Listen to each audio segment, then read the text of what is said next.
നമസ്തേ. ഇന്നത്തെ ശ്രേഷ്ഠയിലേക്ക് എല്ലാവർക്കും സ്വാഗതം. ഇന്ന് ഞങ്ങൾ വന്നിരിക്കുന്നത് കുംഭകോണത്തുള്ള ഒരു ക്ഷേത്രമാണ് നാഗേശ്വരൻ കോയിൽ.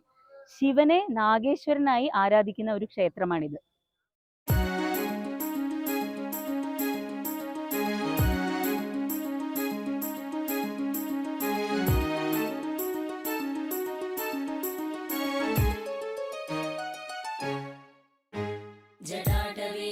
जलप्रवाहपावितस्थले गलेवलम्ब्य लम्बितां भुजङ्गतुङ्गमालिका डमड्डमड्डमड्डमन्निनादवड्डमर्व्ययं चकार चण्डताण्डवं तनोतु नः शिव शिवम्. ഗംഗൈകൊണ്ട ചോളപുരം ക്ഷേത്രത്തിലെ പോലെ തന്നെ ഇവിടെയും പാർവതിയുടെ ഒരു പ്രതിഷ്ഠയുണ്ട്. ആ ക്ഷേത്രത്തിലെ പോലെ തന്നെ ഇവിടുത്തെ പാർവതി ദേവിയുടെ പ്രതിഷ്ഠയും പെരിയ നായകി എന്നാണ് അറിയപ്പെടുന്നത്. ക്ഷേത്രത്തിനുള്ളിൽ കയറി വരുമ്പോൾ തന്നെ വലത് സൈഡിലായിട്ടാണ് പാർവതി ദേവിയുടെ ഉപപ്രതിഷ്ഠ ഉള്ളത്. എല്ലാ ശിവക്ഷേത്രങ്ങളിലും ഉള്ളതുപോലെ തന്നെ പ്രധാന പ്രതിഷ്ഠയ്ക്ക് എതിർവശത്തായിട്ട് നന്ദിയുടെ ഒരു വിഗ്രഹമുണ്ട്.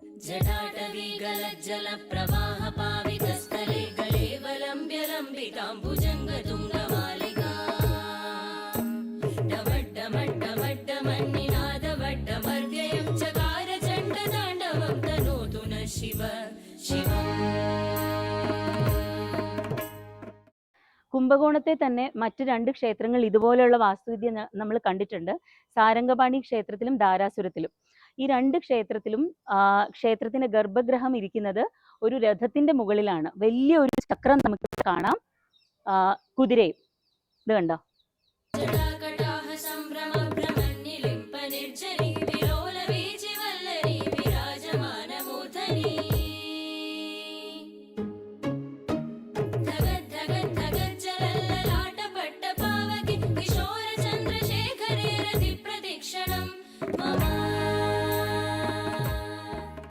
சிவனை நினைந்து ஸ்துதி பாடிக்கொள் மனமே, ஜீவன் மோக்ஷம் வருமே. சிவனை நினைந்து ஸ்துதி பாடிக்கொள் மனமே, ஜீவன் மோக்ஷம் வருமே. சிவனை நினைந்து ஸ்துதி பாடிக்கொள் மனமே, ஜீவன் மோக்ஷம் வருமே. சிவனை நினைந்து ஸ்துதி பாடிக்கொள் மனமே, ஜீவன் மோக்ஷம் வருமே. சிவனை நினைந்து ஸ்துதி பாடிக்கொள் மனமே. നവഗ്രഹങ്ങളിൽ രാഹുവിനെ ആരാധിക്കുന്ന ക്ഷേത്രം കൂടിയാണിത്. രാഹു കേതു ദോഷമുള്ളവർ ഇവിടെ വന്ന് പൂജ നടത്തിയാൽ ദോഷം മാറും എന്ന് പറയുന്നു.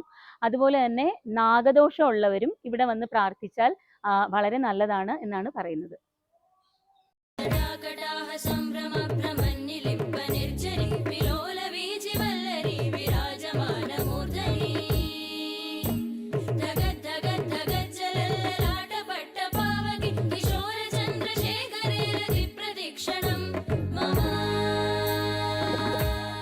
ഈ ക്ഷേത്രത്തിന്റെ മറ്റൊരു പ്രധാനപ്പെട്ട പ്രത്യേകത എന്ന് പറയുന്നത് എല്ലാ വർഷവും തമിഴ് ചിത്തിര മാസത്തിൽ ആദ്യത്തെ 2 ദിവസം സൂര്യപ്രകാശം ഇവിടുത്തെ പ്രധാന പ്രതിഷ്ഠയിൽ പ്രതിഫലിക്കുന്ന രീതിയിലാണ് ഈ ക്ഷേത്രം നിർമ്മിച്ചിരിക്കുന്നത്. വലിയൊരു അതിശയമാണത്. വാസ്തുവിദ്യയിലെ വളരെ വലിയൊരു അതിശയമാണ്.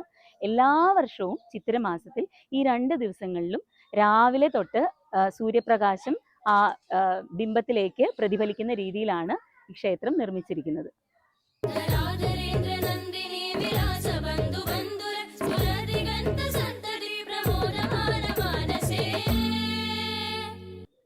ഞാൻ നേരത്തെ പറഞ്ഞ പോലെ നാഗേശ്വരർ കോവിൽ എന്നാണ് ഈ ക്ഷേത്രം അറിയപ്പെടുന്നത്.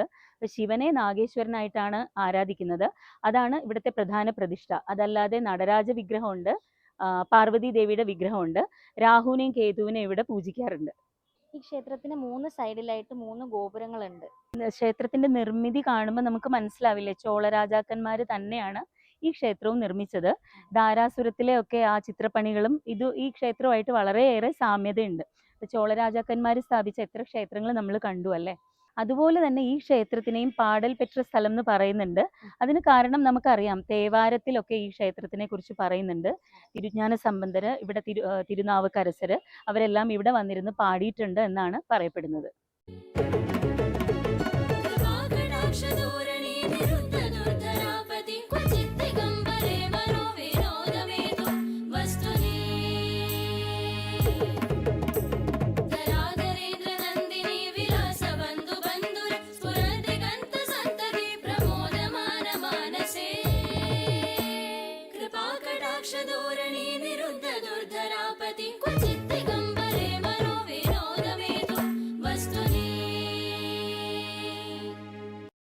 എല്ലാ ക്ഷേത്രങ്ങളിലെയും ഒരു പ്രധാന ഉപപ്രതിഷ്ഠ നവഗ്രഹ പ്രതിഷ്ഠയാണ്. അതല്ലാതെ തമിഴ്നാട് ക്ഷേത്രങ്ങളിൽ മാത്രം കാണുന്ന ഒരു ഉപപ്രതിഷ്ഠയാണ്, ഒരുപാട് തമിഴ്നാട് ക്ഷേത്രങ്ങളിൽ കാണുന്ന പ്രതിഷ്ഠയാണ് ദക്ഷിണാമൂർത്തിയുടെ പ്രതിഷ്ഠ. അത് ഇവിടെ ഉണ്ട്.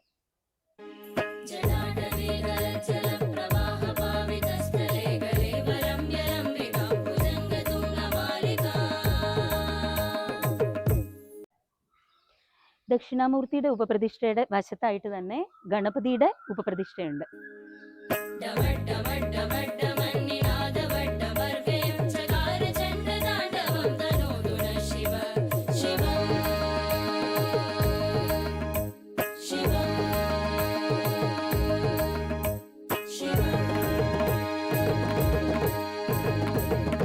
ശ്രീവല്ലി ദേവസേനാപതേ,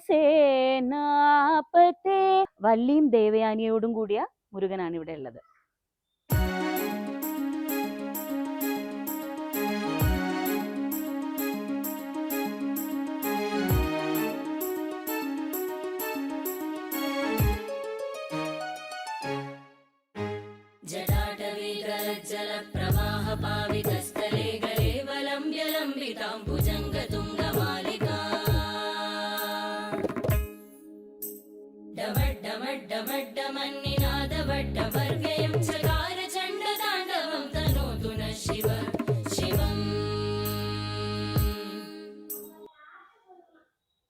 ഇത് ദുർഗാദേവിയുടെ പ്രതിഷ്ഠയാണ്.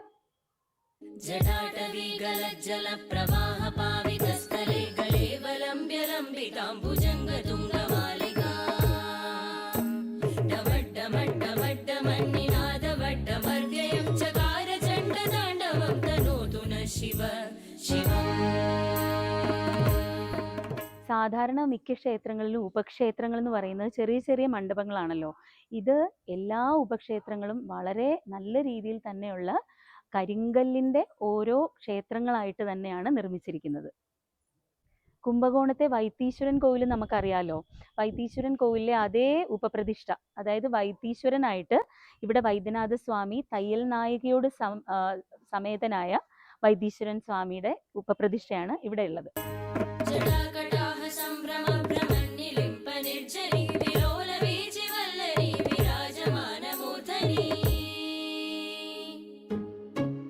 ഇവിടെ സൂര്യഭഗവാന്റെ പ്രതിഷ്ഠയാണുള്ളത്. ഞാൻ നേരത്തെ പറഞ്ഞ പോലെ തന്നെ ചിത്തിരമാസത്തിൽ 2 ദിവസം സൂര്യപ്രകാശം നേരിട്ട് ശിവലിംഗത്തിലേക്ക് റിഫ്ലക്റ്റ് ചെയ്യുമെന്ന് പറഞ്ഞിരുന്നില്ലേ. അപ്പൊ സൂര്യനും ഇവിടുത്തെ പ്രധാന ഒരു പ്രതിഷ്ഠ തന്നെയാണ്. സൂര്യനെയും അതേ പ്രാധാന്യത്തോടു കൂടി ആരാധിക്കുന്നുണ്ട്. ഇവിടെയാണ് സൂര്യന്റെ ഉപപ്രതിഷ്ഠ ഉള്ളത് അല്ലേ. അപ്പോൾ ചിത്രമാസത്തിൽ 2 ദിവസം 3 days 3 ദിവസം സൂര്യപ്രകാശം നേരെ ഡയറക്ട്ലി സൂര്യൻ ശിവനെ നേരിട്ട് ആരാധിക്കുന്നു അല്ലേ. അതാണ് ഓക്കെ. അപ്പൊ അതിന്റെ അർത്ഥം അതാണ്. അപ്പം സൂര്യൻ നേരിട്ട് ശിവനെ ആരാധിക്കുന്നതായിട്ടാണ് നമ്മൾ കണക്കാക്കുന്നത്. അത് ശിവലിംഗത്തിൽ കാണാൻ പറ്റും അല്ലെ. നാഗരാജാവ് ഇവിടെ പൂജ നടത്തിയത് കൊണ്ട് നാഗദോഷം തീർക്കാനായിട്ട് ഇവിടെ ഒരുപാട് പേര് വരാറുണ്ട്. അതുപോലെ തന്നെ സൂര്യൻ ഇവിടെ പൂജ നടത്തിയത് കൊണ്ട് ആ ഐശ്വര്യം നേടാനും ഇവിടെ എല്ലാവരും വരാറുണ്ട്. ചിദംബരത്തെ നടരാജ വിഗ്രഹം പോലെ തന്നെ നല്ല ഒരു നടരാജ വിഗ്രഹം ഇവിടെയുണ്ട്. സദഞ്ചിത മുദഞ്ചിത നികുഞ്ചിത പദം ചലചലം ചലിത മഞ്ജുകടകം പതഞ്ജലി ദൃഗഞ്ജനമനഞ്ജനമചഞ്ചല പദം ജനന ഭഞ്ജനകരം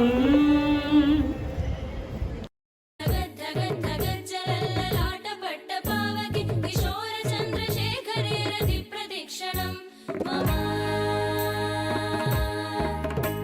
जटाकटाह सम्भ्रम भ्रमन्निलिम्ब निर्जरी विलोलवीजिवल्लरी विराजमानमूर्धनि धगद्धगद्धगज्जलल्ललाटपट्टपावकि किशोरचन्द्रशेखरे रतिप्रदक्षिणं मम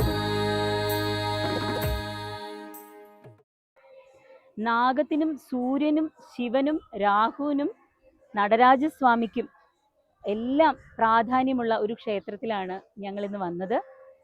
കുംഭകോണത്തുള്ള മനോഹരമായിട്ടുള്ള ക്ഷേത്രം നിങ്ങൾ കണ്ടു. ഇനിയും ഒരുപാട് ക്ഷേത്രങ്ങളിൽ നമുക്ക് സഞ്ചരിക്കാം. മറ്റൊരു ശ്രേഷ്ഠാധ്യായത്തിൽ വീണ്ടും കാണാം. നമസ്തേ.